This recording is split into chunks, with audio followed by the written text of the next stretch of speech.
Good morning, children. Today we are going to discuss another topic, combination of resistors. What happens when resistors are combined together? What will be the resultant resistance obtained when they are combined? Normally the resistors can be combined in two different ways. One, they can be combined end to end, then the combination is known as series combination. Or another type of combination is they can be combined together to a common point. A number of resistors can be, both ends of the resistors can be combined to a common point so that the resultant resistance can be obtained. Then it is known as the parallel combination of resistors. Then in both cases the resultant resistance is different. So let us see one by one. First, series combination.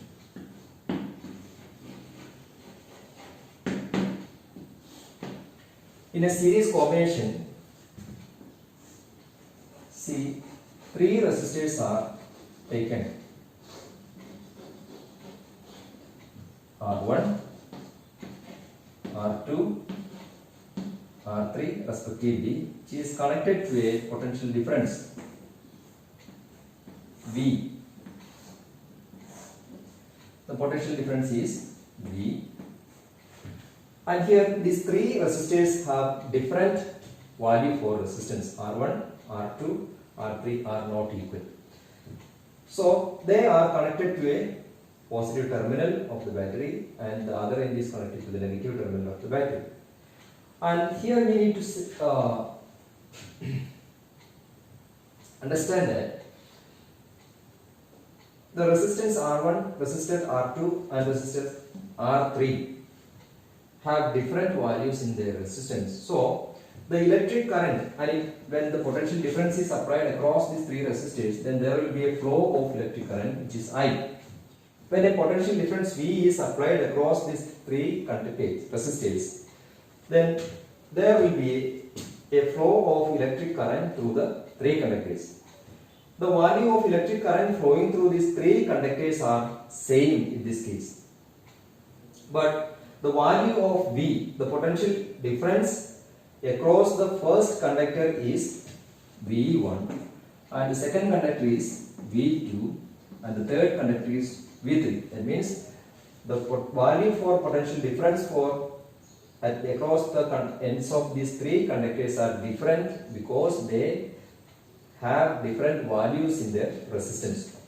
So as per the Ohm's law, then what will be the value of current or the potential difference flowing through the first resistance? So we say that the total potential difference, but the sum of these potential differences V1, V2 and V3 are same as that of the applied potential difference here. So therefore we say that V is equal to V1 plus V2 plus V3.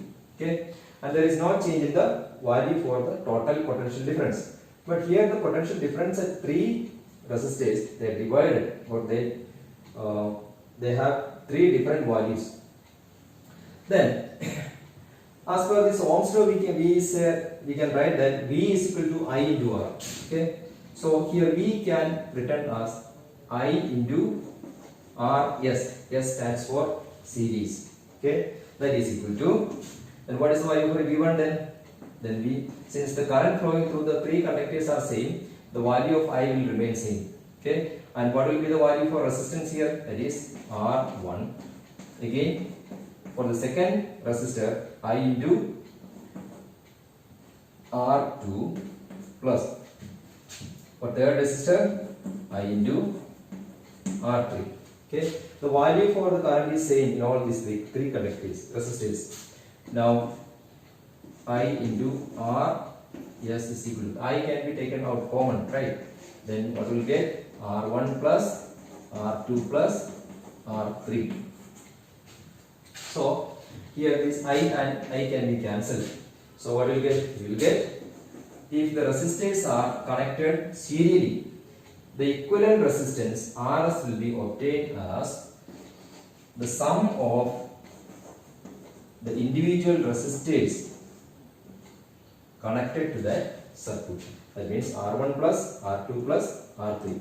That will be the net or equivalent resistance for these three conductors connected serially in a circuit. Okay, and here assume that if the value for the total or equivalent resistance when they are connected serially will be more than that the maximum individual resistance connected to the circuit.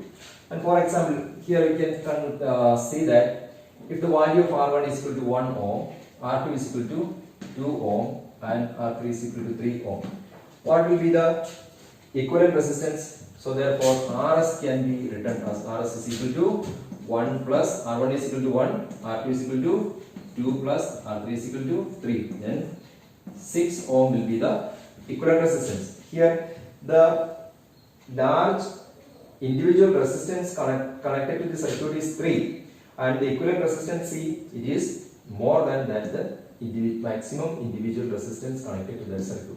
So we need to say that when the resistors are connected serially, then the value for the equivalent resistance of a number of resistors are connected serially will be greater than the maximum individual resistance connected to that circuit. And second type of combination is parallel combination. So here we can see three resistors are connected parallel to each other, and the one end of all these three resistors are connected to a common point here, the other end is connected to a common point on the other side.